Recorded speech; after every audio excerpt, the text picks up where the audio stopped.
saudara. Shalom. Ada satu nama yang dahsyat, yang memulihkan orang yang terluka, menyembuhkan orang yang sakit, dan bahkan membangkitkan orang yang mati. Siapa namanya saudara?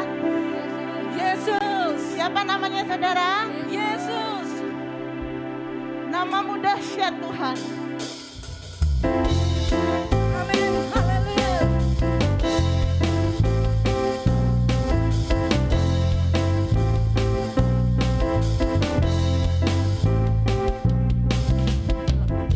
Adalah tatamu Tuhan, dalam kemuliaan bumi, tumpuan kakimu sungguh mengagumkan. Ombak dan lautan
Lagu ini sangat memberkati saya, mengingatkan ke saya kembali kalau kita ini hanya punya hati kita dan juga keberadaan kita saja di bumi ini untuk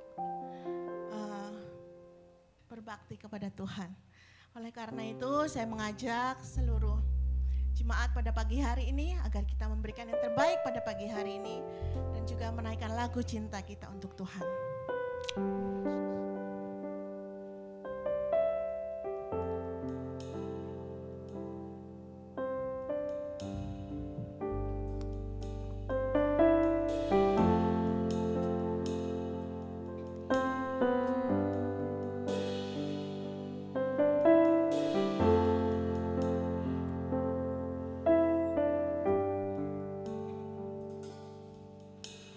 Tak sebatas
sini ku rasakan kuasa yang tak terbatas. Ku yakin Kau nyata di sini. Kemenangan terjadi di sini. Ku yakin Kau hadir.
Berikan suara kemenangan untuk Tuhan Tuhan pagi ini. Tuhan, terima kasih Tuhan untuk pagi hari ini Tuhan. Dengan segala pujian dan penyembahan Tuhan, sudah kami angkat Tuhan dapat menjadi dupa yang harum untuk Engkau Tuhan. Tuhan, layakkan kami, perkenankan kami Tuhan pada pagi hari ini untuk mendengar firman-Mu Tuhan, mendengar kebenaran-Mu Tuhan. Dan Kau layakkan hamba-Mu yang menyampaikan firman Kau urapi untuk bungkus dan kuasa darah-Mu Tuhan. Di dalam nama Tuhan Yesus kami sambut firman-Mu. Haleluya, amin.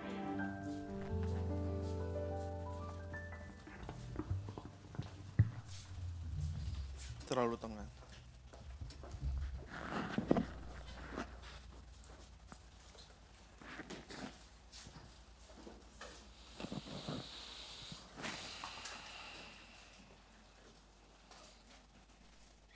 PowerPoint saya boleh langsung dimunculkan.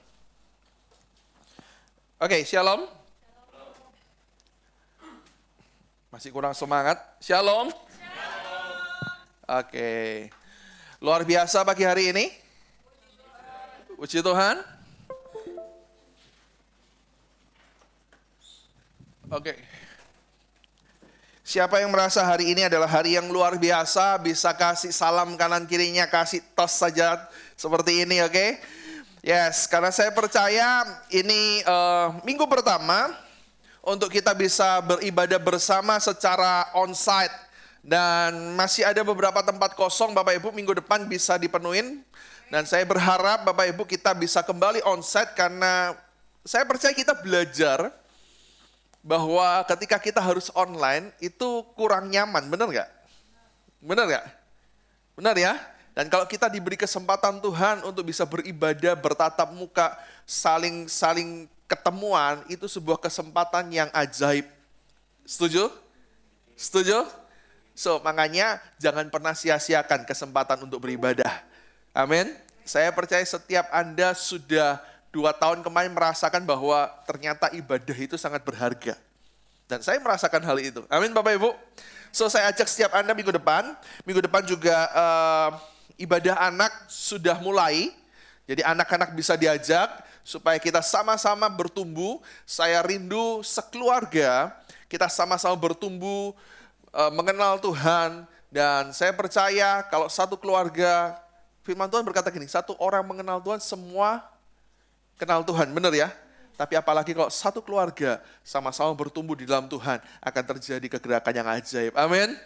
Amin Bapak Ibu. Yes, beri tepuk tangan yang luar biasa dulu, biar kita semangat semua.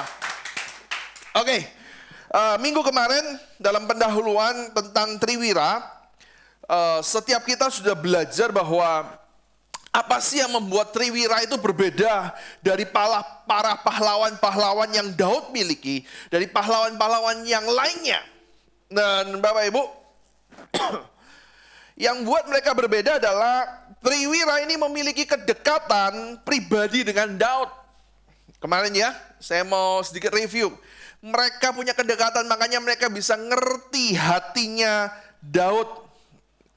Mereka juga memiliki ketepatan yang ajaib dalam melakukan perintah.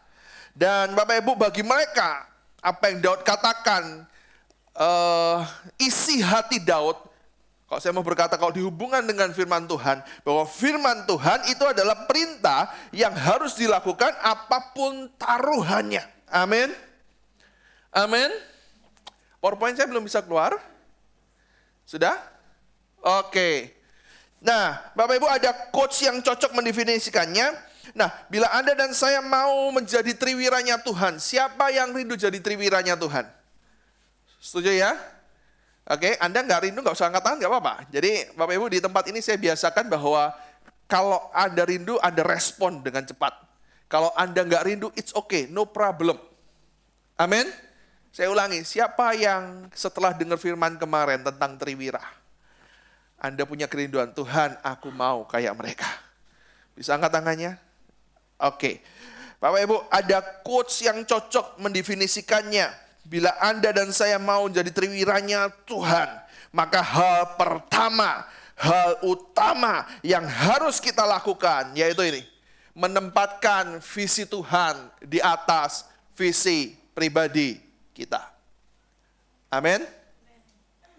Amin Bapak Ibu? So Bapak Ibu, apa yang kemarin saya katakan adalah gini. Kalau Anda mau jadi Triwiranya Tuhan, jadi orang yang berbeda, best of the bestnya Tuhan. Dan saya percaya orang best of the bestnya Tuhan itu tidak akan pernah biasa-biasa saja. Setuju? Setuju? So, artinya yang pertama, hal utama yang harus Anda lakukan, yaitu menempatkan visinya Tuhan. Apa yang Tuhan mau, apa yang jadi kehendak Tuhan di atas kesenangan, ambisi pribadiku. Setuju? Saya teringat Matius 6 ayat 33. Firman Tuhan berkata apa? Carilah kerajaan Allah terlebih dahulu dan kebenarannya. Bapak Ibu, Tuhan nomor satu. Cari kehendak Tuhan, ngerti hatinya, respon. Bukankah ayat ini sama dengan apa yang saya khotbahkan kemarin? Ini sering kita ngomongin, benar nggak ya? Benar ya? Tapi kita senangnya yang belakang, maka semuanya akan ditambahkan. Yang pertama diabaikan dulu, kan gitu ya?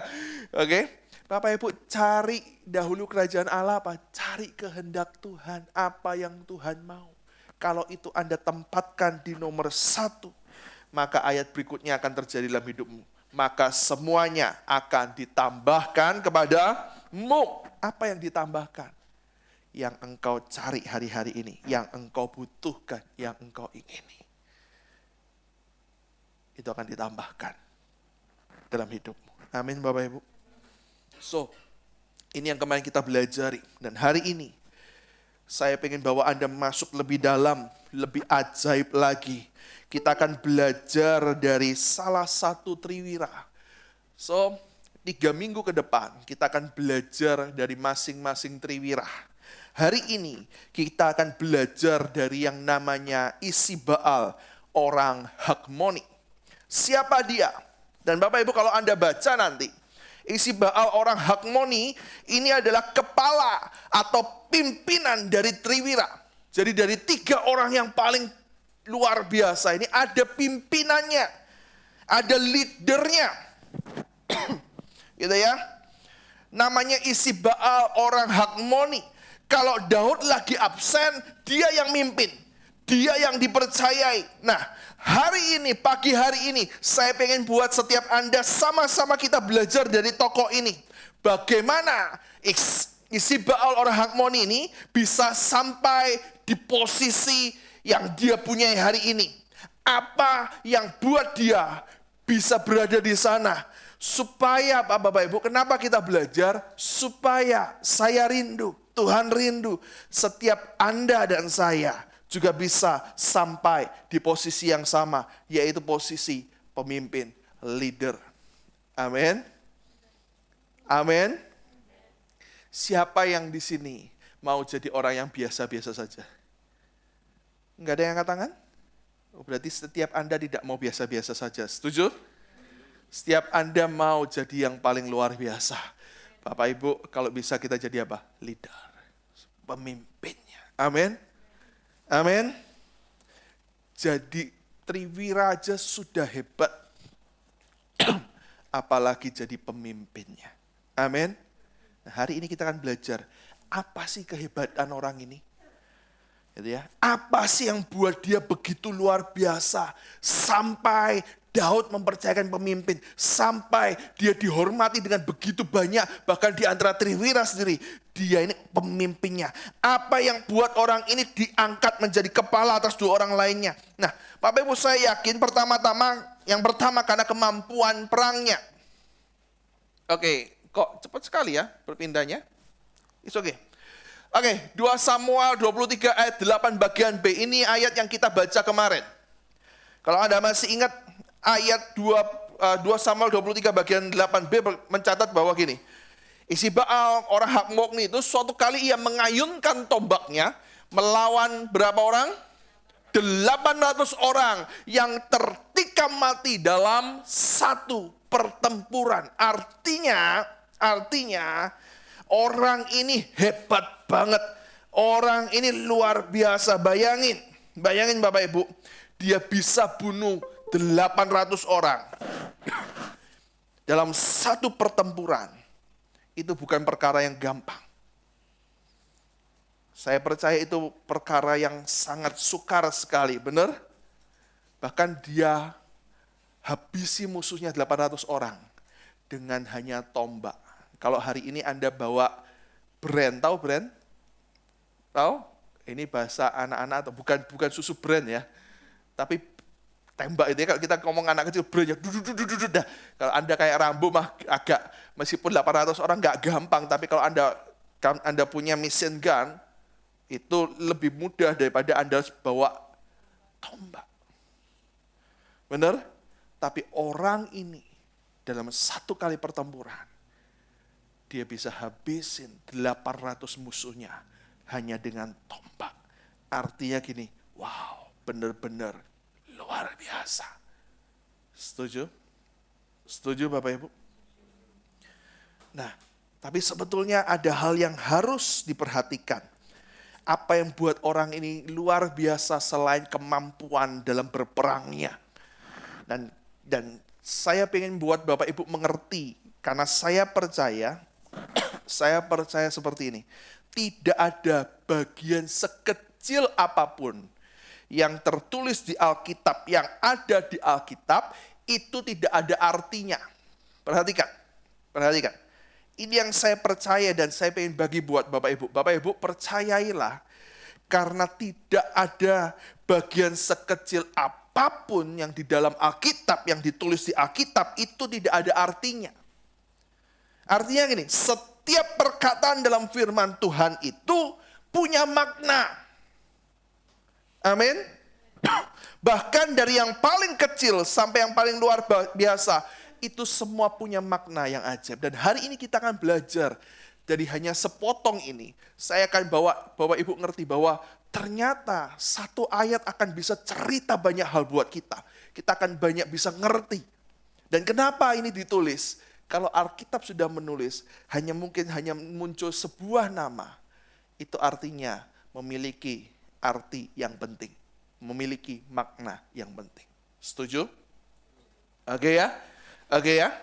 Nah, yang mau saya bawa Anda mengerti bahwa Isiba'al orang Hakmoni ini bukan hanya, kenapa dia jadi pemimpin, bukan karena dia hebat secara kemampuan berperang. Tapi ada hal lain yang buat dia istimewa. Apa itu? Nah, saya bawa Anda untuk belajar dari namanya dulu.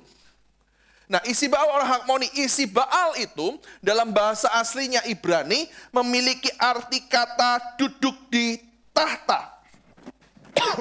Kenapa Pak kok perlu bahas nama? Nah, Anda perlu mengerti, Anda perlu tahu bahwa nama yang ada di Alkitab itu sebenarnya menunjukkan destiny seseorang, destiny orang tersebut. Dan saya percaya bukan hanya Alkitab, Anda sebagai orang tua memberikan nama buat anak-anak Anda pasti nggak sembarangan. Benar nggak Bapak Ibu yang sudah punya anak? Benar ya? Pasti Anda kasih nama nggak sembarangan. Kenapa? Dalam nama itu Anda pasti gini, aku punya tujuan, aku punya harapan, ada doaku terhadap anakku di nama itu. Karena saya rindu kelak anakku akan jadi seperti nama yang diberikan dalam hidupnya. Setuju? Setuju? Artinya ada destiny dalam nama itu. So makanya jangan sembarangan kasih nama gitu ya. Meskipun zaman dulu ada beberapa orang tua yang kasih nama agak nyeleneh. Tapi percayalah kalau Anda tanya, "Pak, Ma, kenapa kasih aku nama itu?" Oh, karena mama papa punya sebuah tujuan. Mungkin papa mama kita pengen kita kayak orang itu. Benar ya? Mungkin papa mama kita pengen jadi kita seperti orang itu. Amin Bapak Ibu. So artinya di Alkitab juga nanti kalau Anda lihat semua nama Alkitab itu punya destiny. Menggambarkan destiny dari orang tersebut. Oke ya? So, makanya kalau ngasih nama, perlu berdoa. Nggak bisa sembarangan. Anda senang dengan seseorang tiba-tiba, hari ini ngefans sama siapa ini? Yang ngefans hari ini siapa ya? BTS. Lalu Anda kasih nama anak Anda BTS juga. Oh, itu Pak singkatan Pak, kan gitu kan? Ya, kan siapa tahu, karena orang ngefans. Gitu ya. Makanya saya dorong, kasih nama harus berdoa. Bahkan Bapak Ibu, nama baptisan juga harus berdoa. Gitu ya. Gak bisa, karena aku suka ini. Gak bisa. Karena dalam nama ada sebuah destiny. Amin. Amin. Terutama orang Israel, orang Ibrani zaman itu ketika mereka kasih nama, ada destiny-nya. Ada tujuan. Nah, arti kata isi Baal dalam bahasa aslinya adalah duduk di tahta. Artinya, namanya itu menggambarkan apa yang terjadi dalam hidupnya. Orang ini punya kedudukan. Dia bukan orang sembarangan. Amin. Jadi kalau ada pertemuan dan ada sebuah kursi, maka yang duduk akan orang ini. Gitu ya. Karena dia sangat dihormati, dia punya kedudukan. Nah, Bapak Ibu perhatikan, untuk masuk dalam hitungan pahlawan Daud, itu bukan orang sembarangan. Apalagi dia naik jadi triwira. Bapak Ibu, tapi orang ini, isi Baal, adalah kepalanya. Dia punya kedudukan yang luar biasa. Nah yang jadi pertanyaannya nih, Pak, apa sih yang sebenarnya yang buat dia punya kedudukan yang begitu luar biasa di triwira, jadi kepala triwira. Dan saya akan lanjutkan. Alkitab mencatatnya dengan menarik sekali. Alkitab mencatatnya gini, namanya bukan hanya isi Baal. Isi Baal artinya duduk di tahta. Orang hakmoni itu berasal dari kata, asal akar katanya adalah hukum atau bijaksana. Atau juga bisa kokam yang artinya adalah hikmat. Sehingga kata hakmoni memiliki arti yang sangat bagus. To will make me wise, atau Tuhan akan menjadikan aku berhikmat atau bijaksana. So jadi Alkitab menyatakan, sangat menarik, isi Baal orang hakmoni itu artinya gini, dia adalah orang yang menjadi bijaksana. Dia adalah orang yang menjadi bijaksana. Bapak Ibu, ternyata hari ini yang saya mau ngomong, hari ini yang Tuhan jadikan isi Baal berbeda. Itu sama dengan apa yang Tuhan berikan di awal tahun buat setiap jemaat EGC. Benar nggak? Tuhan mau Anda menjadi, udah lupa. 7 minggu kita bahas loh. Tuhan mau tahun ini kita menjadi bijaksana. Dan arti kata isi Baal orang hakmoni adalah Tuhanlah yang menjadikan aku bijaksana, berhikmat. Dengan kata lain seperti ini. Dengan kata lain seperti ini. Perhatikan. Orang ini menjadi pimpinan triwira bukan hanya karena kehebatan berperangnya. Bukan hanya dia punya nyali yang besar, berani lawan siapapun. Tapi terutama yang buat dia bisa menjadi pemimpin dari orang-orang hebat, pahlawan-pahlawannya Daud. Karena dia berhikmat. Amin. Sehingga apa yang dia lakukan, apa yang dia kerjakan selalu menghasilkan sesuatu yang luar biasa. Nah, saya mau buat Anda mengerti. Loh, apakah hikmat itu mempengaruhi, Pak? Sangat mempengaruhi. Yes. Bapak Ibu, perhatikan ceritanya. Dalam kenyataan dunia militer, zaman itu perang pakai tombak. Perhatikan ya. Lawan dan bisa membunuh 800 orang dalam sebuah pertempuran sendirian. Apalagi sendirian. Itu sangat hampir mustahil.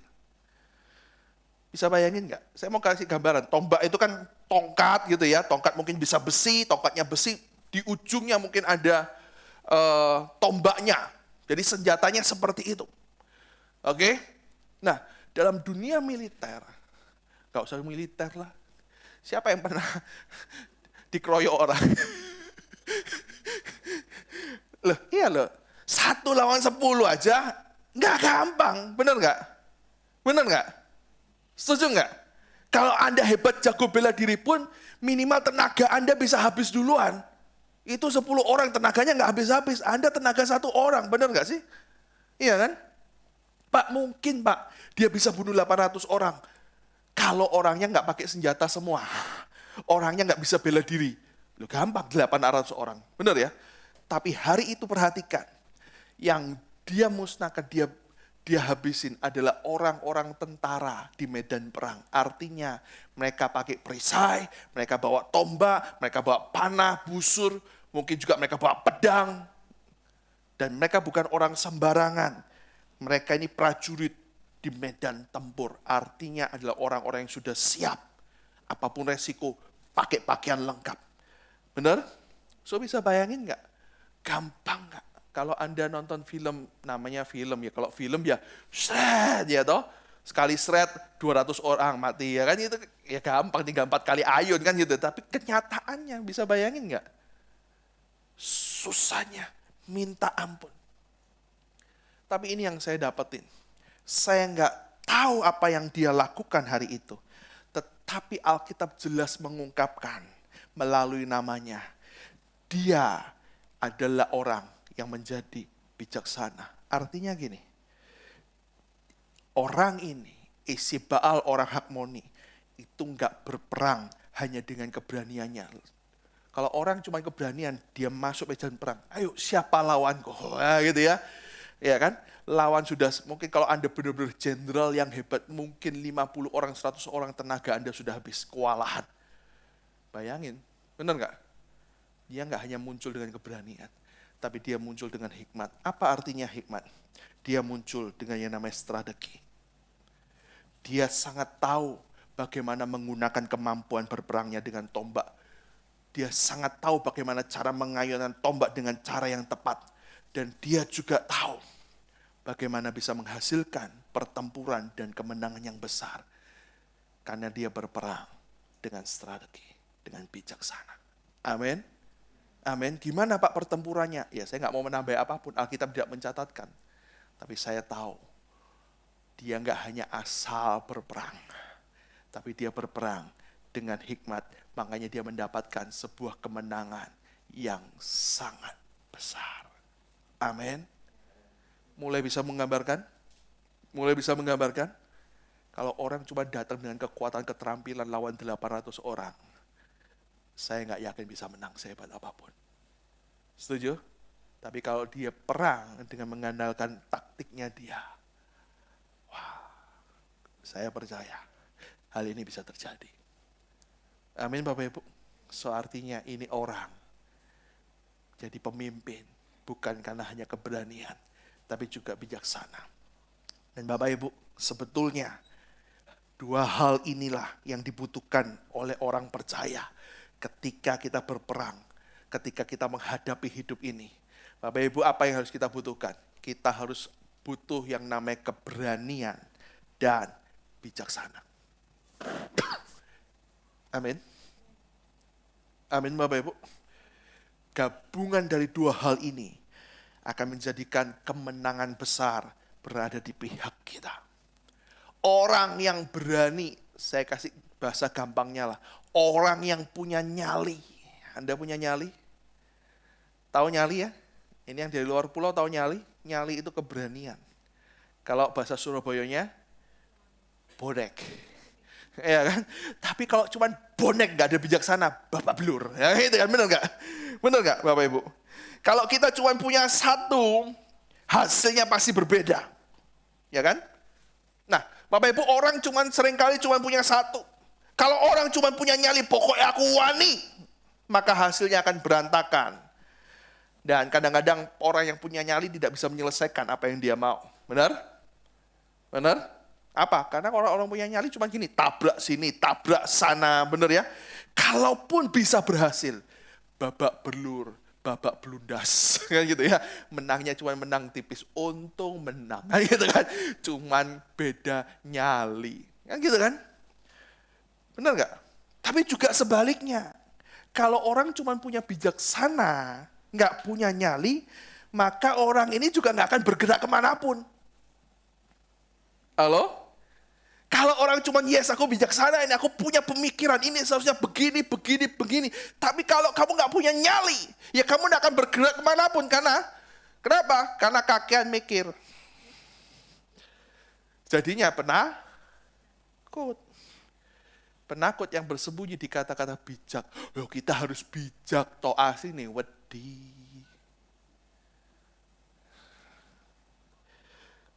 So artinya Bapak Ibu, tapi kalau dua hal ini digabungkan, next slide, Anda harus punya yang namanya keberanian, nyali, tapi dibarengi dengan yang namanya kebijaksanaan. Amin. Amin. Artinya apa? Oh yes, Anda harus berani mencoba hal baru, melangkah ke depan. Ini namanya nyali, benar ya? Tidak semua orang berani mencoba hal baru. Tidak semua orang berani melangkah ke depan, ngambil langkah. Tapi nggak hanya cukup itu. Tapi hikmat akan membuat semuanya lebih produktif, lebih cepat, lebih mudah dengan hasil yang lebih maksimal. Setuju? Setuju? So, artinya gini, kalau Anda mau berhasil dalam hidup ini dengan kemenangan yang besar, tahun ini dengan hal-hal yang ajaib dengan Tuhan, nggak cukup cuma bilang, yes, apapun Tuhan berani terobos, beriman. Tapi Anda harus barengi dengan yang namanya hikmat. Setuju? Amin. Nyali dibutuhkan, tapi berhikmat juga akan menentukan hasil yang maksimal. Setuju? Siapa mau di sini cuma menang-menangan aja? Atau Anda pengen menang dengan luar biasa? Siapa yang pengen menang dengan luar biasa? Miliki apa? Nyali dan berhikmat. Saya kasih contoh buat Anda. Presiden pertama Amerika, namanya adalah, nggak ada yang tahu, Abraham Lincoln. Ada quotes yang terkenal. Kenapa quotes ini terkenal? Karena suatu kali Abraham Lincoln ini ditantang. Kamu bisa nggak engkau menebang pohon yang besar ini dalam waktu 6 jam? Abraham berkata gini, yes, bisa, aku sanggupin, sediain aku kapaknya. Oke, aku akan tebang pohon yang besar ini dalam waktu 6 jam.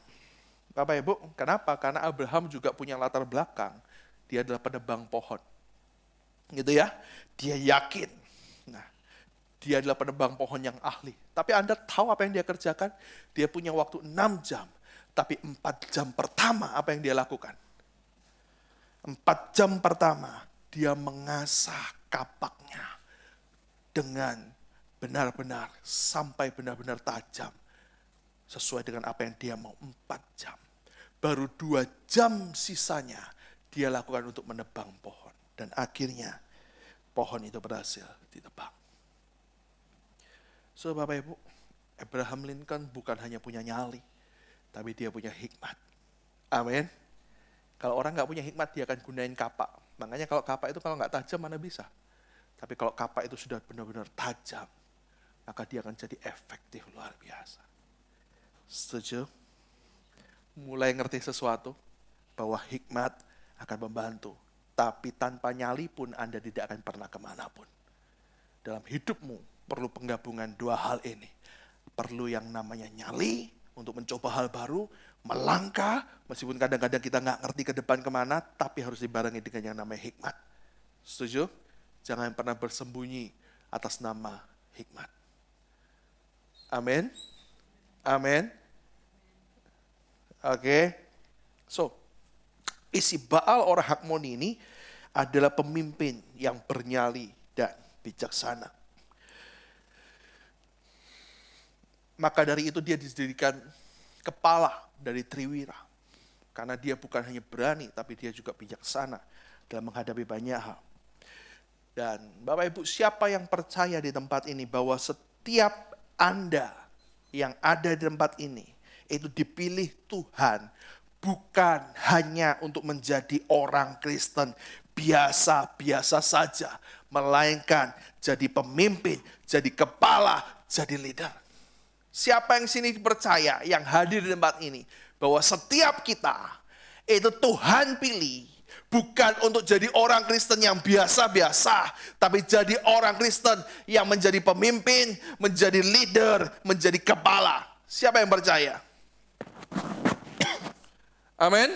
Siapa yang percaya? Oke. Berarti setiap Anda percaya bahwa Anda bukan orang Kristen biasa-biasa, tetapi kepala, tetapi pemimpin, tetapi jadi leader. Benar? Benar? Katakan dengan mantap dong. Yes. Oke.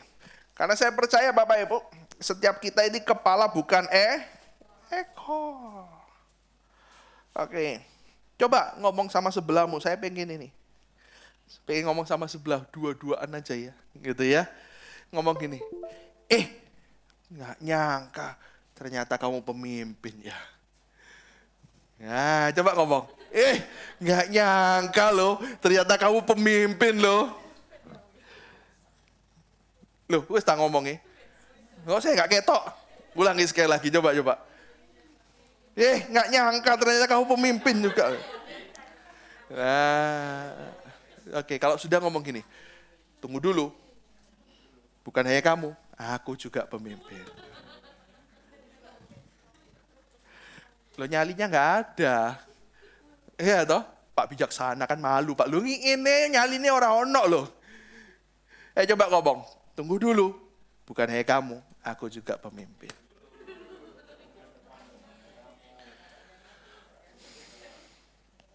So, Bapak Ibu, saya percaya Tuhan tidak hanya mau setiap jemaat EGC, gitu ya, jadi jemaat. Tapi setiap Anda adalah pemimpin yang punya nyali dan berhikmat. Amin. Anda adalah orang-orang yang berani ngambil keputusan dengan berani, dengan bijak. Anda adalah pemimpin keluargamu. Pak, aku mimpin apa? Minimal mimpin keluarga. Mimpin dirimu dalam mengambil keputusan. Mimpin apa? Ada orang-orang yang dipercaya sekarang sudah mimpin bawahannya. Mimpin ministrimu. Dan Tuhan mau Anda memimpin dengan berani dan bijak. Amin Bapak Ibu. Setuju? Dan kalau saya ingat-ingat sebenarnya ketika saya kemarin menyiapkan khotbah ini. Sebenarnya khotbah ini sudah saya siapkan di akhir tahun kemarin. Gitu ya. Tapi kan Tuhan rubah untuk saya khotbah dulu menjadi bijaksana. Dan kemarin ketika saya, Tuhan khotbah apa lagi nih? Dan Tuhan ingatkan, khotbah Triwira. Dan semuanya ternyata menjadi sebuah rentetan yang bersambung. Gitu ya. Nah, tapi kalau saya ingat-ingat Bapak Ibu, sebenarnya topik tentang pemimpin, itu belum pernah saya bahas sepanjang saya memimpin EGC. Ya, saya belum pernah khotbah khusus dengan yang namanya pemimpin.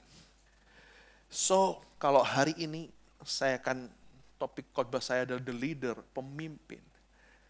Artinya gini, saya percaya Kalau Tuhan izinkan saya sampaikan ini, artinya Anda sudah siap dan Tuhan akan bawa Anda ke level, ke chapter berikutnya. Amin. Amin. Anda siap untuk level berikutnya? Siapa yang siap untuk level berikutnya? Yes. Kepeksa gak apa-apa kok. Gitu ya. Dengerin dulu, jangan angkat tangan. Tapi saya mau yakinkan Anda benar-benar sebelum saya masuk inti khotbah saya. Saya mau yakinkan Anda benar-benar. Setiap Anda di sini, entah Ibu Desi, gitu ya, entah Ibu Yuling, entah Ibu Ana, entah Bapak Iwan, entah Evan, enggak hanya jadi orang biasa, tapi Tuhan sebenarnya dari awal sudah siapkan, sudah pilih Anda untuk jadi leader. Amin. Amin. Dan hari ini saya percaya, kalau ini saya khotbahkan untuk pertama kali di tempat ini, di jemaat EGC, artinya Anda sudah siap ke next level. Amin. Are you ready? Are you ready? Enggak semangat. Are you ready? Amin. Siap? Oke, yang siap beri tepuk tangan yang luar biasa buat Tuhan kita. Dari tepuk tangannya kelihatan enggak ada yang siap. Oke, saya akan bawa Anda untuk sama-sama belajar. Ada 3 hal yang akan menjadikan kita pemimpin yang bernyali dan bijaksana. Oke, coba Anda tanya sebelah Anda, saya perlu yakinkan sekali lagi. Kamu siap gak jadi pemimpin yang bernyali dan bijaksana? Oke, kalau perlu ceples, siap gak siap? Harus siap. Itu ya, karena Tuhan yang menentukan. Oke, ada 3 hal yang saya mau bagi hari ini. Bagaimana kita bisa menjadi pemimpin yang bijaksana seperti isi Baal, orang Hakmoni. Nah, hal yang pertama, supaya kita bisa menjadi pemimpin yang bijaksana dan bernyali, oke? Pemimpin seperti isi Baal, orang Hakmoni. Jadi not just a leader, bukan hanya pemimpin biasa, bukan hanya pemimpin. Ya, mungkin Anda menjadi pemimpin karena keadaan, bukan karena Anda mau. Gitu ya. Tapi percayalah tidak ada suatu kebetulan. Dan Tuhan mau setiap Anda menjadi pemimpin yang bernyali dan bijaksana. Amin. Oke, yang pertama itu adalah peduli satu sama lain. Hal yang pertama harus Anda miliki ketika Anda menjadi pemimpin yang bernyali dan bijaksana adalah peduli satu sama lain. Bapak Ibu, saya mau cerita sebuah cerita yang dari Amerika lah. Gitu ya, dari seberang sana. Siapa yang pernah dengar nama Navy SEAL? Cuma 2 orang. Yang lain nggak pernah dengar Navy SEAL? Ya, saya nggak minta Anda ke sana, denger aja. Nonton aja. Loh, ini di film-film Amerika banyak. Navy SEAL. Apa sih Navy SEAL? Bapak Ibu, Navy SEAL itu dikenal sebagai salah satu dari sekian sedikitnya tentara terelit di dunia. Kalau Indonesia mungkin namanya Kopassus gitu ya. Tapi kalau Anda mau, Denjaka ya? Oh, Angkatan Laut ya, oke. Oke, apapun namanya lah, saya kurang paham sih. Karena yang lebih terkenal di telinga saya adalah kalau Amerika punya yang namanya Navy SEAL. Baik itu angkat lautnya, tapi itu dikenal dengan elit, pasukan elit. Jadi apapun yang terjadi, ini pasukan kalau udah susah ini yang diturunkan. Gitu ya. Nah, jadi seperti itu. Saya percaya kalau di film-film Anda akan sering nonton. Terutama kebanyakan, ya kalau Anda pernah nonton Steven Seagal, nah itu ya. Zamannya siapa ini ya? Oke, Anda nonton Michael Dudikoff itu kan, ini zamannya siapa ya? Ada yang pernah tahu nama ini enggak? Enggak pernah tahu ya? Yang tahu angguk-angguk ini berarti ya kita tahu umur kita lah. Oke, ini pahlawan-pahlawan yang bilang ini, wah dia ini bekas Navy SEAL. Kalau udah ngomong bekas Navy SEAL itu sudah bukan orang sembarangan. Nah, suatu kali seseorang tentara Nefisil ditanya, Pak, saya pengen gabung nih ke Nefisil. Bagaimana saya bisa lolos dalam proses seleksinya? Kan? Bapak Ibu, saya berkali-kali bilang ini ya, kalau jadi tentara yang spesial elit itu latihannya juga nggak gampang. Gitu ya. Gimana Pak? Supaya saya bisa lolos seleksi. Orang seperti apa sih yang bisa jadi Nefisil? Dan tentara Nefisil ini menjawab, gini, aku nggak bisa memberimu jawaban orang yang seperti apa yang akan berhasil keluar dari latihan dan menjadi Nefisil. Mereka bisa lulus dari latihan yang sangat berat untuk bergabung dalam pasukan elit ini. Aku nggak bisa kasih jawaban. Tapi aku bisa kasih tahu kamu, tipe orang seperti apa yang tidak akan pernah lulus dan menjadi pasukan elit. Dia berkata, tipe orang yang tidak pernah akan lulus adalah tipe orang yang seperti ini. Mereka adalah bukan orang-orang gini. Mereka adalah orang-orang yang mungkin terlihat otot besar, punya otot besar, kekar, dan mungkin tato yang banyak. Orang-orang yang seperti itu, yang ingin menunjukkan kepada dunia betapa kuatnya diri mereka, tidak akan pernah bisa berhasil. Bukan juga para pemimpin yang terlihat keren dengan penampilannya, yang suka memerintah dan tidak pernah melakukan apapun sendiri, ini juga tidak akan pernah bisa berhasil. Ya kan? Mereka juga gak akan pernah berhasil. Kenapa? Dia menjawab, tahukah kamu bahwa ketika mereka bisa lolos dari seleksi yang berat tentang pasukan khusus Nefisil untuk menjadi Nefisil, beberapa akan Anda temui mereka punya badan yang kurus. Gitu ya. Mungkin tidak terlihat berotot, tidak terlihat hebat. Bahkan ketika mereka berhasil melewatinya, mereka keluar dengan tubuh yang gemetar semua. Kenapa? Karena waktu itu mereka diuji habis-habisan. Baik kekuatan fisik mereka dihabisin, baik juga tekanan mental mereka sudah mencapai limitnya. Kalau Anda pernah dengar, supaya Anda bisa bayangin, Pak, latihannya kayak gimana sih? Kalau setahu saya di Indonesia, gitu ya, ada yang pernah cerita, ini masih latihan biasa, belum elitnya. Oke? Kalau beberapa pasukan angkatan laut itu pasukan kata ya, mungkin namanya seperti itu ya, dulu ya, KKO kan gitu kan. Itu mereka untuk jadi benar-benar diterima jadi satuannya, masih belum elitnya ya, masih di pasukan. Latihan terakhirnya adalah gini, mereka dibawa di Banyuwangi. Anda tahu Banyuwangi? Kalau Anda mau ke Bali, Banyuwangi itu ada alas. Alas itu hutan gitu ya. Alas itu bukan yang gini ya, hutan yang masih lebat, belum terlalu terjamah manusia. Katanya masih ada beberapa binatang buas, katanya, kononnya. Gitu ya, mereka dibawa ke sana,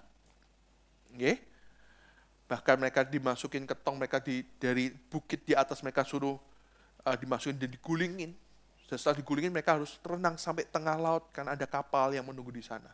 Kalau mereka berhasil, mereka bisa diterima di kesatuan. Abot ora, iso ora. Itu nguras kekuatan fisik yang begitu luar biasa. Itu baru pasukan, belum pasukan elit. Artinya kalau jadi pasukan elit pasti lebih berat. Bukan hanya fisik, tapi mentalnya benar-benar terkuras. Nah Bapak Ibu, tentara ini menjawab, ketika itu terjadi, semua orang bisa lolos itu ngomongnya cuma satu. Mereka sadar ketika semua udah mencapai limit, apa yang membuat mereka tetap berjuang, membuat mereka memiliki tenaga tambahan supaya mereka tetap maju untuk menyelesaikan. Hampir semua menjawab seperti ini. Yang satu yang mereka punya keinginan, tekad dalam hatinya adalah gini, mereka selalu pengen membantu orang di sebelahnya. Itulah yang buat mereka tetap bisa sampai akhir. Dengan kata lain, jika kamu ingin menjadi bagian dalam pasukan khusus Navy SEAL, itu bukan tentang kekuatanmu, bukan seberapa pintar dirimu, seberapa cepatnya dirimu. Tapi syarat utama yang engkau harus punyai adalah gini, seberapa hebat dan kuatnya engkau bisa membantu orang yang ada di sebelahmu. Seberapa kuat keinginanmu, seberapa hebatnya Anda bisa membantu orang yang di sebelahmu. Dan Bapak Ibu, mereka berkata, itulah kunci bagaimana kamu bisa maju ke depan. Baik di dunia yang berbahaya ini. Amin. Amin. Paham sesuatu? Paham sesuatu Bapak Ibu? So artinya gini, untuk menjadi seseorang pemimpin yang bernyali dan bijak, kunci pertama Anda harus tahu kapan Anda mengulurkan tanganmu dan kapan waktunya bagi Anda untuk menerima bantuan dari orang lain. Amin. Amin Bapak Ibu. Sebagai pemimpin yang bernyali dan bijaksana bukan masalah seberapa kuat, hebat, dan tangguhnya dirimu. Tetapi lebih berkata gini, seberapa engkau bisa menolong orang lain dan menerima bantuan mereka ketika engkau membutuhkan. Karena Bapak Ibu, sadarilah tidak ada orang yang bisa maju seorang diri. Amin. Amin. Anda akan selalu butuh bantuan dari orang di sekitarmu. Dan percaya saya, ketika Anda butuh bantuan, Anda akan menemukan bahwa ternyata orang-orang di sekitarmu akan sangat senang sekali membantumu. Tapi Pak, kok mereka nggak ngulurin tangan? Yang jadi masalah itu terkadang mereka nggak bisa langsung bantu Anda. Karena mereka juga berpikir Anda nggak butuh bantuan mereka. Halo? Halo? Seringkali yang kita tidak mendapat bantuan orang lain karena seringkali mereka merasa kita nggak butuh bantuan karena kita nggak pernah katakan pada mereka, tolong aku. So artinya gini Bapak Ibu, langkah pertama kalau Anda mau menjadi pemimpin yang bernyali dan bijaksana adalah gini, belajarlah menolong orang dan belajarlah meminta atau menerima bantuan dari orang lain. Amin. Belajarlah berkata, tolong saya. Help me. Saya udah capai limitku. Aku nggak kuat.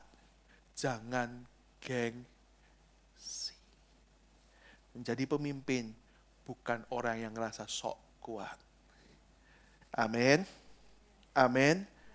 Karena saya percaya ketika Anda menurunkan gengsimu, Anda akan menemukan akan banyak orang di sekitarmu yang akan selalu membantumu, mendoakanmu, dan mencintaimu. Amin Bapak Ibu. Setuju? So, hal yang pertama yang harus Anda tahuin adalah, mari miliki kepedulian terhadap orang lain. Next-nya, dan ingat kata-kata saya, tapi tentunya semua ini nggak akan terjadi bila Anda tidak terlebih dahulu peduli dengan sekitarmu. Amin.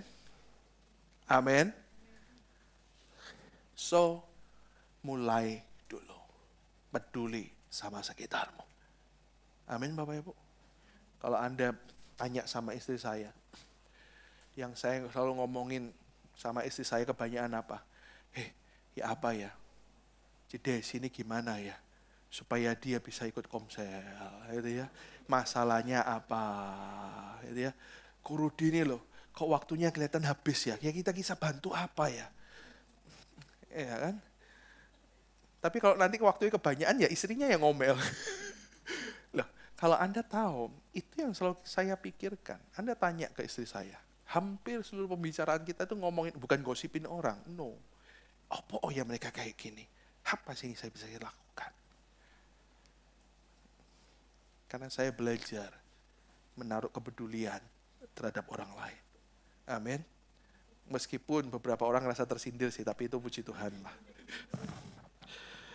Nggak, artinya udah ditolong berapa kali tetap aja, berarti udah nyindir saya harus sih.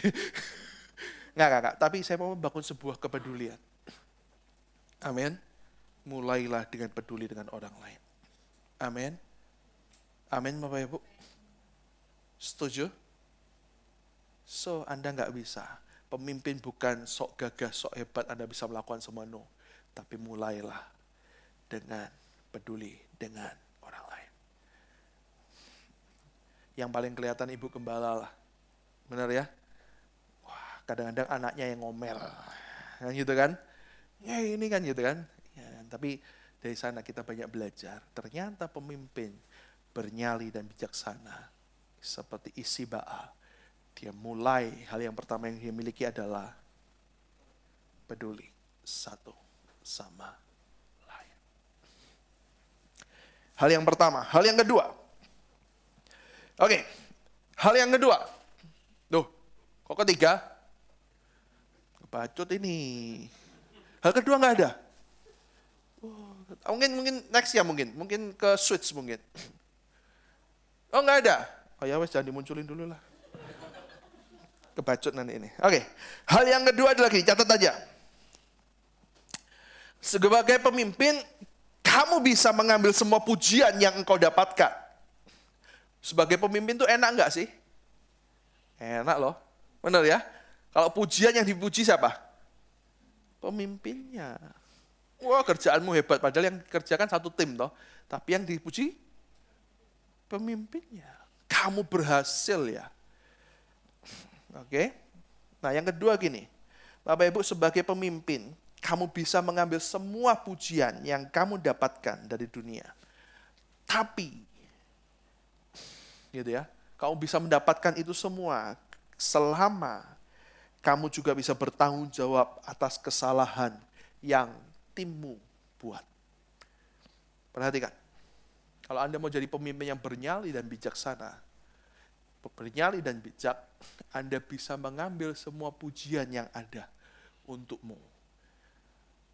Selama Anda juga berani bertanggung jawab atas setiap kesalahan yang timmu buat. Contoh, supaya Anda ngerti. Sebagai pemimpin bukannya bertanggung jawab terhadap dirimu sendiri, tapi Anda punya tanggung jawab terhadap bawahanmu yang engkau pimpin, timmu. Oke? Nah, saya mau cerita buat Anda. Sebenarnya cerita yang tidak mengenakan buat saya. Tapi ini jadi sebuah pelajaran yang berharga yang saya mau bagi buat Anda. Karena buat saya, Bapak Ibu, nanti kita akan belajar minggu depan sih. Sebagai pemimpin itu tidak harus perfect di hadapan orang. Karena kita nggak mau buat mereka peniru. Tapi kita mau jadikan orang-orang yang kita pimpin jadi dewasa. Jadi ada banyak kali kita harus berani belajar mengungkapkan kelemahan kita, belajar di mana. Supaya orang yang kita pimpin belajar dari kesalahan dan mereka jadi dewasa. Amin. Oke, itu minggu depan saya akan bahas. Nah, jadi pemimpin itu enak lah. Nggak ada orang nggak suka jadi pemimpin. Setuju nggak sih?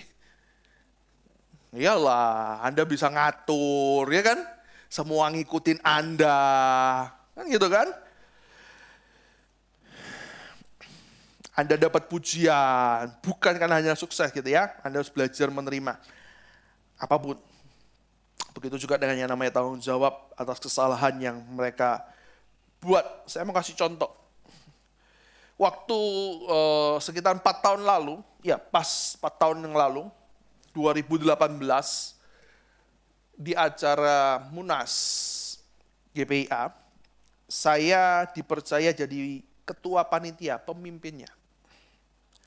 Nah, mungkin beberapa orang tahu, ikut. Saya minta juga, ada Ibu Yuling untuk bantu, ya kan waktu itu ya.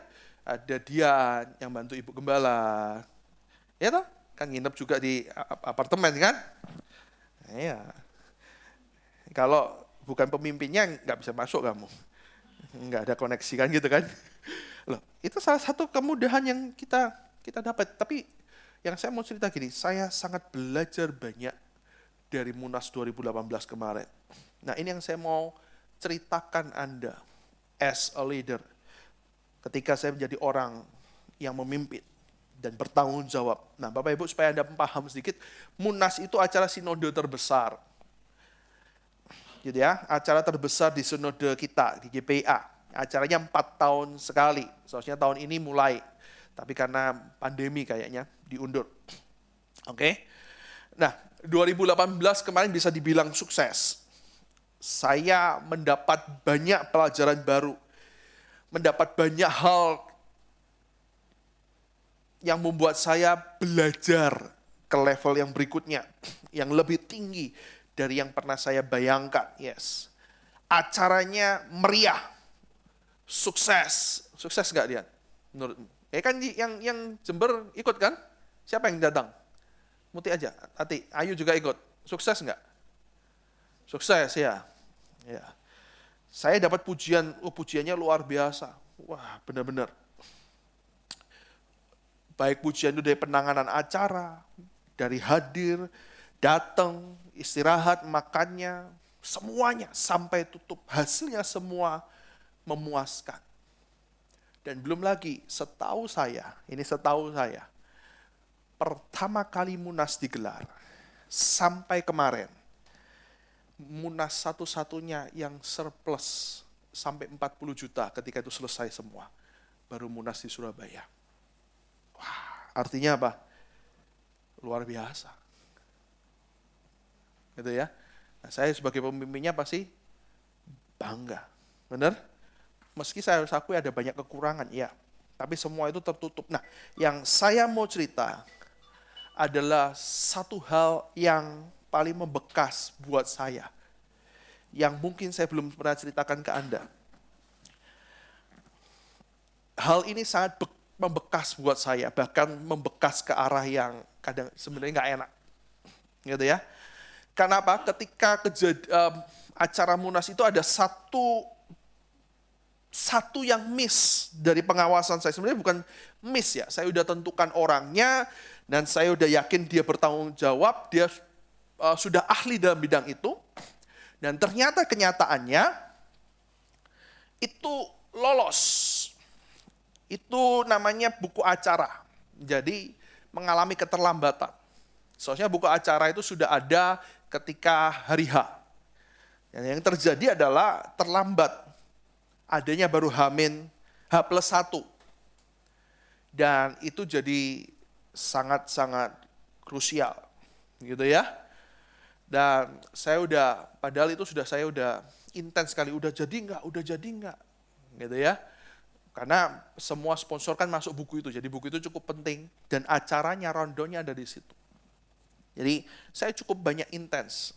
Tapi ternyata di lapangan yang terjadi adalah seperti itu. Namanya pemimpin. Anda harus belajar ini. Mau nggak mau, yang harus bertanggung jawab adalah saya. Ya si saya juga, I'm sorry Joe. Wes lah. Si saya juga bertanggung jawab, dia ngomong, salah no aku. Yes, tapi nggak bisa. Karena mereka yang lain hanya tahu yang salah. Keteledoran ini terjadi karena pemimpin, leadernya. Dan singkat cerita, di acara pembukaan rapat, karena semua pemimpin di atas sudah tahu bukunya itu nggak ada, akhirnya saya didorong untuk maju ke depan, di atas panggung, di mimbar. Untuk sebelum acara dimulai, acara pembukaan sudah jadi, acara rapat kan setelah itu, untuk naik dan minta maaf atas kesalahan, keterlambatan buku acara itu. Anda tahu apa yang terjadi? Ketika saya maju, berkata minta maaf, ini kesalahan saya. Bapak Ibu ngomong kayak gitu di depan 400 orang, 600 kalau nggak salah sama suami istri. Itu malunya luar biasa. Kalau nggak percaya, Anda mau coba Anda buat kesalahan, Anda maju ke sini minta maaf, itu malunya luar biasa. Bukan hanya malu, tapi hati saya itu kayak sakit sekali. Kenapa? Karena saya merasa gini loh, yang nyuruh saya untuk minta maaf, dia juga punya peranan, dia penasehat di atas saya. Tapi seakan-akan tanpa ada pertolongan, tanpa ada ngomong apapun, nggak punya andil, dia ngomong, udah kamu yang maju. Kamu ya kayak saya ini kayak jadi monyet gitu istilahnya. Udah kamu maju ya udah, Kamu yang minta maaf. Ditonton demikian banyak. Cuman karena sebuah kesalahan. Dan saya harus minta maaf dia karena itu. Nah, yang saya rasakan, saya jujuran. Begitu. Ya waktu ngomong sih mau enggak mau ngomong. Tapi turun itu muka udah mau taruh mana. Gitu ya. Dan sampai malam saya nggak bisa tidur. Kenapa? Jengkel hati saya. Sakit hati saya. Gitu ya. Saya sempat ngomong sama seseorang. Lebih senior. Saya kok seginiin ya? Loh ya kok seperti itu ya? Wah, sakit hati. Benar-benar sakit. Dan Bapak Ibu, semalam nggak bisa tidur dan butuh waktu cukup lama buat saya. Bahkan berbulan-bulan. Sampai akhirnya saya bisa mencerna, saya bisa paham akan kejadian yang terjadi hari itu. Oke? Apa yang saya bisa pahamin? Bahwa sebagai pemimpin, kita nggak hanya bisa menerima pujian, tetapi Anda harus berani bertanggung jawab atas kesalahan yang bawahan tim Anda lakukan. Halo? Makanya, kalau lagi ibadah gini, saya ini agak kereng. Bener nggak sih? Udah banyak ngerasain kerengnya saya nggak waktu ibadah. Kalau ngelakuin apalagi kesalahan, gitu ya. Kalau Anda tahu pasti muka saya sudah nggak enak. Kenapa? Karena yang bertanggung jawab semua. Bukan hanya para koordinator, tapi saya sebagai penanggung jawabnya. Dan saya pernah ngalami gimana malunya, sakit hatinya diperlakukan seperti itu. Karena kesalahan yang kalau saya bisa ngeles gini, bukan aku kok, dia keliru. Tapi sebagai pemimpin Anda nggak bisa berkata seperti itu. Paham sesuatu? Paham sesuatu? Halo?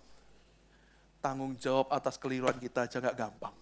Apalagi harus ada bertanggung jawab atas kekeliruan yang mungkin Anda sudah katakan berkali-kali tetap jadi kekeliruan, tapi yang Anda tidak lakukan. Tapi hanya karena Anda seorang pemimpin. Amin. Amin. Hari itu saya belajar luar biasa. Anda boleh tanya istri saya cerita loh. Waktu dulu ceritanya nggak enak, nggak bisa terima. Butuh waktu berbulan-bulan untuk saya paham. As a leader, pemimpin, bukan hanya bisa terima pujian. Pemimpin harus berani ambil tanggung jawab. Malu. Meskipun mungkin kalau Anda tanya, tidak ada yang ingat lagi sudah peristiwa itu. Tapi itu membekas di hatiku, di hati saya. Tapi jadi sebuah pelajaran yang berharga. Amin. Amin. So makanya, jadi sebuah tim, bukan hanya pemimpinnya hebat, Anda sendiri juga harus sama-sama support. Amin. Ibadah bisa berjalan baik, bukan hanya karena Pastor Johan. Nah, Pastor Johan yang sering mendelik mungkin, karena keliru. Tapi saya ingin apa? Semua berjalan dengan luar biasa. Setuju? Setuju? Tanggung jawabnya nggak mudah. Rasa malunya nggak mudah. Ada yang mau ngerasain nggak? Ada yang pernah ngerasain nggak kira-kira? Sering ya? Oh, Rudi sering. Aduh. Yang terakhir, yang ketiga. At last. Nah ini udah muncul. Nah ini fotonya ya. Nah ini fotonya lagi happy nih. Sambutan ketua panitia, ya kan? Ini asik sih, ya kan? Waktu gini asik, tapi naik berikutnya udah gak asik. Itu yang saya belajar. Yang ketiga, yang terakhir. Sebagai pemimpin yang bernyali dan bijak, Anda harus punya yang namanya kerendahan hati. Ketika saya jadi, masih hal yang sama lah, supaya Anda paham. Ketika saya jadi ketua Munas, 4 tahun lalu, saya bukan hanya nggak enak itu, nggak enaknya cuma sekali itulah. Itu memang membekas, ya kan? Tapi saya berkata jadi ketua itu enak. Oke? Saya benar-benar ketika jadi ketua itu saya benar-benar merasakan berkat yang luar biasa. Bagaimana enggak? Saya jadi pusat perhatian. Yes, ketika itu saya mendapat banyak kemudahan. Semua keputusan nunggu ACC terakhir di saya, kan gitu kan? Jadi orang penting kan gitu ya. Semua nunggu instruksi saya gitu ya. Bahkan dipandang sama senior-senior. Siapa ya? Nah, gitu ya. Oh ini toh. Dan nggak jarang saya terima banyak pujian. Setelah Munas selesai pun orang kenal saya itu gampang. Saya tinggal sebut, oh ya ketua Munas kemarin. Nah gitu ya. Gampang. Dan bahkan bukan hanya itu Bapak Ibu. Waktu itu bahkan saya karena saya ketua Munas, saya bisa ke rumahnya, ketemu dan ngobrol sama Bu Khofifah. Anda tahu Bu Khofifah? Gubernur Jawa Timur. Anda enggak tahu gubernur Anda sendiri? Tolong ya. Dan bukan hanya itu. Bahkan saya bisa menjamu dan duduk makan satu meja dengan Pak Emil Dardak. Anda tahu? Enggak tahu juga. Iku wakil gubernur Jawa Timur. Wow, privilege-nya begitu luar biasa. Oke? Tapi Bapak Ibu ketika itu selesai, sekarang semuanya kembali semula. Apa yang saya dapatkan dari sana? Ketika saya jadi ketua Munas, banyak privilege, banyak kemudahan, banyak penghormatan, banyak perhatian didengar. Bapak Ibu, semuanya itu, perhatikan, penghormatan, perhatian Anda didengar bukan ditujukan kepada dirimu, tetapi kepada jabatan yang engkau pegang saat itu. Hari ini didengar, bisa makan lagi, nggak bisa, ya sudah. Kemarin saya bisa mendapat seperti itu, semua bukan karena sayanya, tapi karena jabatan yang saya pegang hari itu. So artinya gini, hari-hari ini mungkin, gitu ya, Anda dihormati, Anda semakin tinggi levelmu, bukan karena pribadimu yang dihormati. Anda dilayani bukan karena pribadi, tapi karena jabatan yang Anda miliki. Sekarang lah, contoh lah. Kalau seandainya saya ini bukan pastor, pendeta Anda, mungkin nggak banyak Anda yang mau dengar saya. Nggak banyak Anda yang mau setuju dengan apa yang saya katakan. Benar nggak? Benar ya? Mungkin beberapa orang berkata, alah kamu enom kok, kamu belum ngalami seperti aku. Mungkin beberapa berkata, wah ngomongnya pinter, belum tentu iso ngelakoni. Tapi karena saya pastor Anda, mau nggak mau, denger kan? Mau nggak mau, nuruti nggak? Benar nggak? Anda menuruti bukan karena saya, tapi karena jabatan yang saya pegang hari ini. Paham sesuatu? Ngerti sesuatu? So artinya gini, nggak ada alasan kita untuk bermegah. Orang menghormati kita, sungkan sama kita, melayani kita, Anda dapat pelayanan terbaik karena jabatanmu, bukan dirimu. Yang Anda dapatkan yang layak hari ini, yang saya dapatkan cuma aqua. But, saya bersyukur hal itu. Amin. Paham sesuatu?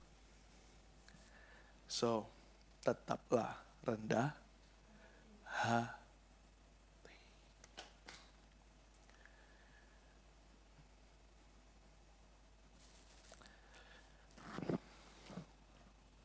Saya minta pemain musiknya dong.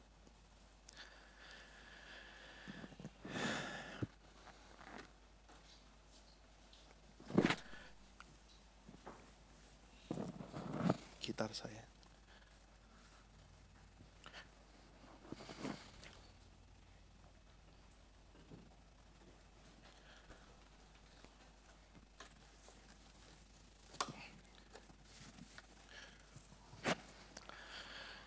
Oke.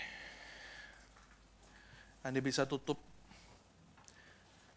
catatan Anda, Alkitab Anda. Dan Anda bisa persiapkan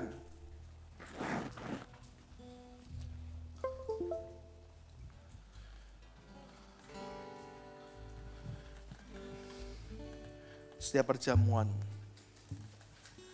Tapi hari ini yang saya mau sharingkan dengan Anda adalah gini. Saya percaya setiap kita dipilih Tuhan untuk menjadi kepala, menjadi pemimpin. Amin. Tapi kita belajar banyak dari Tuhan Yesus sendiri. Dia Tuhan. Dia punya 3 hal yang saya ajarkan buat Anda. Dia selalu care, peduli dengan orang lain. Bahkan dia datang ke dunia. Karena dia ingin setiap kita beroleh selamat. Setuju? Amin. Dan bukan hanya itu. Siapa yang pernah meragukan kepemimpinan Yesus? Tidak ada. Yang kedua, sebagai pemimpin,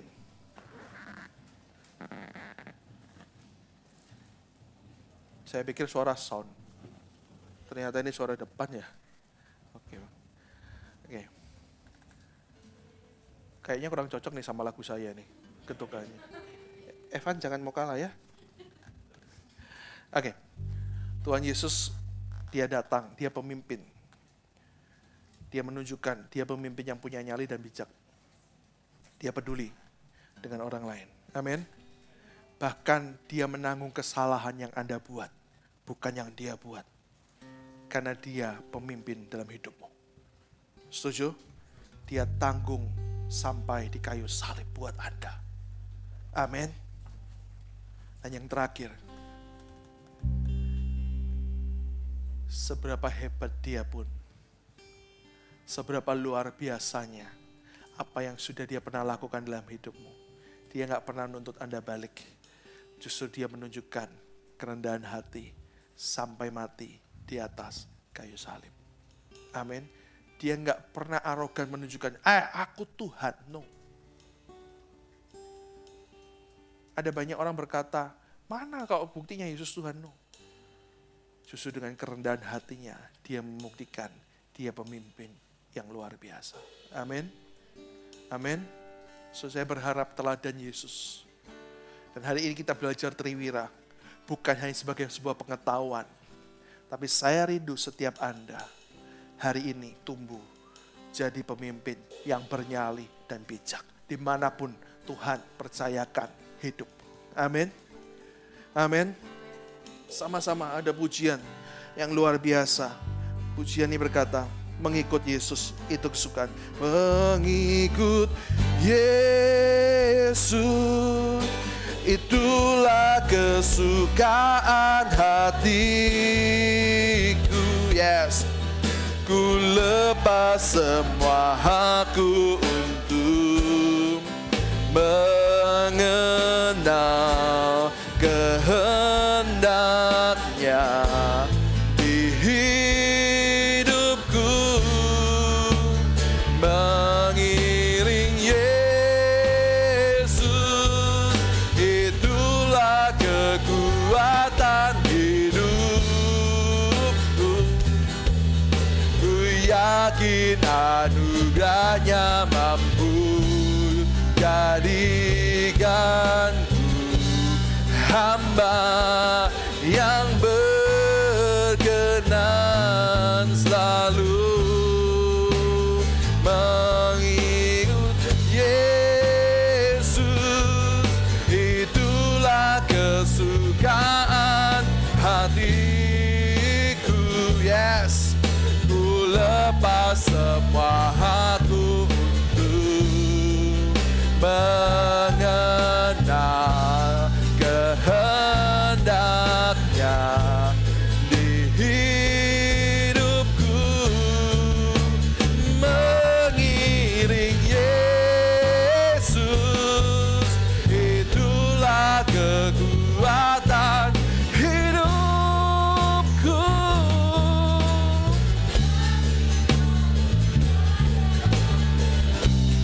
Jadikan hamba yang berkenan selalu. Mari sama-sama bangkit berdiri. Ada sebuah keputusan yang harus Anda buat setiap Anda bangun pagi, yaitu tetap mengikut Yesus atau tidak. Tetap mengiring Yesus sepanjang umur hidupmu atau tidak. Ini bukan keputusan sekali seumur hidup, tapi setiap ketika Anda bangun, Anda harus mengambil keputusan ini. Hari ini, aku tetap mau mengikut Yesus. Amin. Artinya, Anda dijadikan sebagai pemimpin. Pemimpin yang punya nyali, pemimpin yang peduli dengan sekitarnya. Pemimpin yang berani bertanggung jawab. Bukan hanya atas kesalahannya, tetapi juga apa yang orang-orang dipercayakan dalam hidupmu perbuat. Nah yang terakhir, tetap kerendah hati. Amin. Amin. So, kita punya teladan yang ajaib, pemimpin dari segala pemimpin. Kalau hal ini dipunyai oleh kepala Triwira, Isi-Boset, Isi Baal, bukan berarti tidak ada yang bisa mengikuti Yesus. Amin. Amin. Dan saya percaya penebusannya, tubuh dan darahnya yang hari ini akan kita makan, akan memampukan kita melampaui apa yang pernah dulu dia buat dalam hidupmu. Setuju? Setuju? Sekali lagi, mengikut Yesus, itulah kesukaan hatiku. Yes, ku lepas semua hakku untuk mengenal kehendaknya di hidupku. Mengiring Yesus, itulah kekuatan hidupku.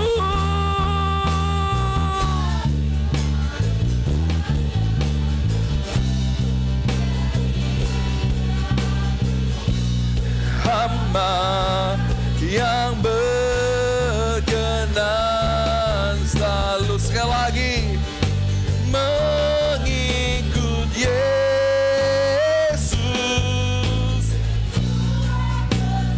Kata hatiku, kami lepaskan semua Tuhan. Aku untuk, yes, mengenal kehendakmu di hidupku. Mengiring Yesus, itulah kekuatan hidupku. Ku yakin anugerahnya mampu, yes, jadikanku hamba yang berkenan selalu. Ku yakin anugerahnya mampu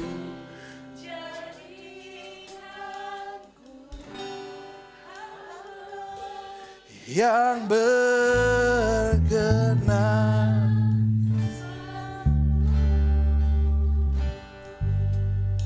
Ku yakin gerahmu yang mampukan jadikan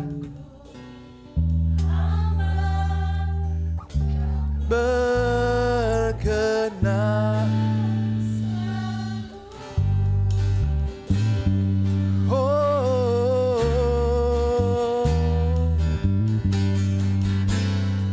kau jadikan aku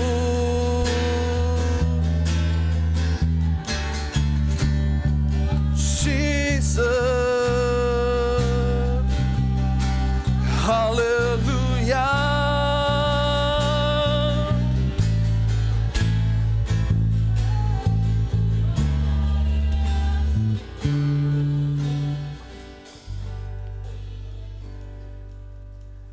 Hari ini ada tubuh dan darah Tuhan di depan kita. Mari kita mau beri yang terbaik, bersekutu yang terbaik dengan Tuhan. Mari angkat roti lebih tinggi daripada kepala kita.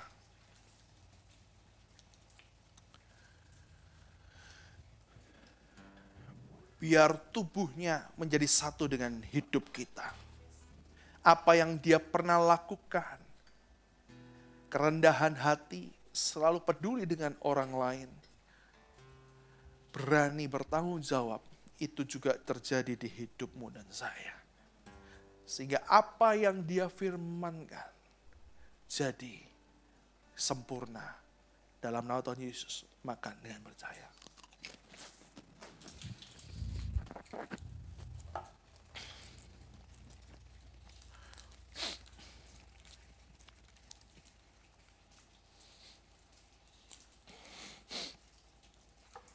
Angkat anggur ini lebih tinggi daripada kepala kita.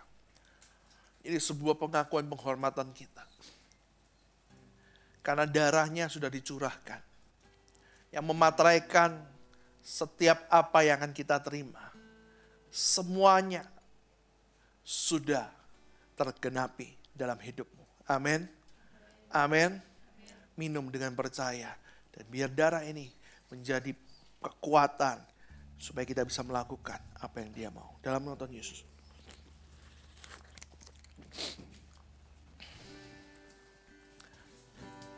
Terima kasih Tuhan, terima kasih Tuhan. Thank you Lord, thank you Jesus.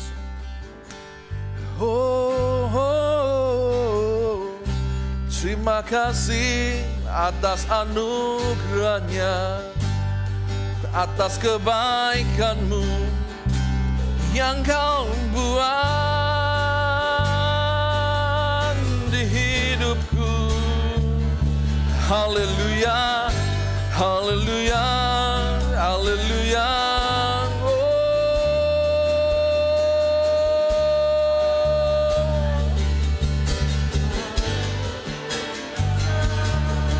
Shikina mayara mayara mayara basi. Apa yang Kau maui genap di hidup kami Tuhan. Apa yang Kau jadikan genap di hidup kami Tuhan.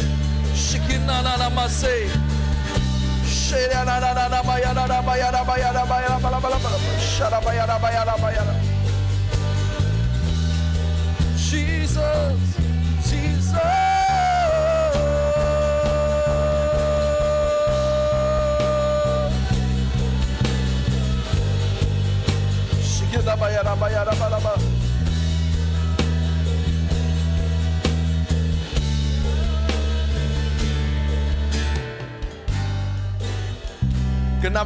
Genap semua dalam nama Tuhan Yesus.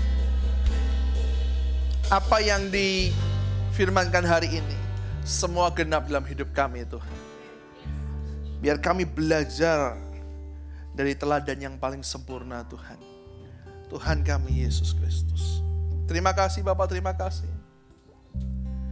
Bentar lagi kami akan pulang ke rumah kami masing-masing, ibadah kami sudah selesai. Kami percaya setiap kami dalam penyertaan dan perlindungan Tuhan. Dan apapun yang kami kerjakan, Tuhan berkati dengan ajaib hari-hari ini. Kami tahu ini adalah tahun yang luar biasa. Akan ada banyak hal baru dipercayakan dalam hidup kami.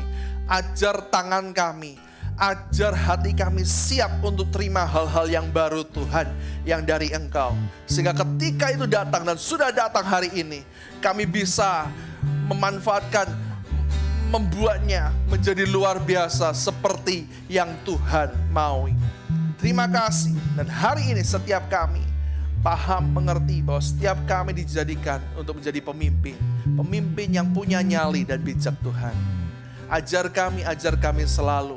Dimanapun kami berada, kami bukan ekor, tapi kami kepala. Di tempat pekerjaan kami, di sekolah kami, di keluarga kami, di pelayanan kami, semuanya akan menjadi hal-hal yang ajaib dalam hidup kami Tuhan. Terima kasih. Kami ucap syukur. Bentar lagi kami akan pulang ke rumah kami masing-masing. Kirim malaikat-Mu lindungi jaga kami, supaya kami tiba di rumah dengan selamat. Terima kasih. Ibadah kami sudah selesai. Mari angkat kedua tangan kita. Terimalah berkat yang melimpah dari Allah Bapa, Allah Abraham, Allah Ishak, Allah Israel, yang sekarang juga bagian dalam hidup kita, karena kita juga keturunan Abraham. Cinta kasih dan damai sejahtera dari Tuhan kita Yesus Kristus, yang selalu menyertai kita setiap hari, setiap waktu, dan persekutuan Roh Kudus yang selalu melindungi kita, memimpin kita, dan menarik kita kembali ke jalan Tuhan ketika kita keluar dari badannya. Dan terimalah semua berkat ini hanya di dalam nama Tuhan Yesus. Kami syukur dan berdoa, yang percaya dan sudah terima katakan sama-sama haleluya. Amin. Tuhan Yesus memberkati. God bless you.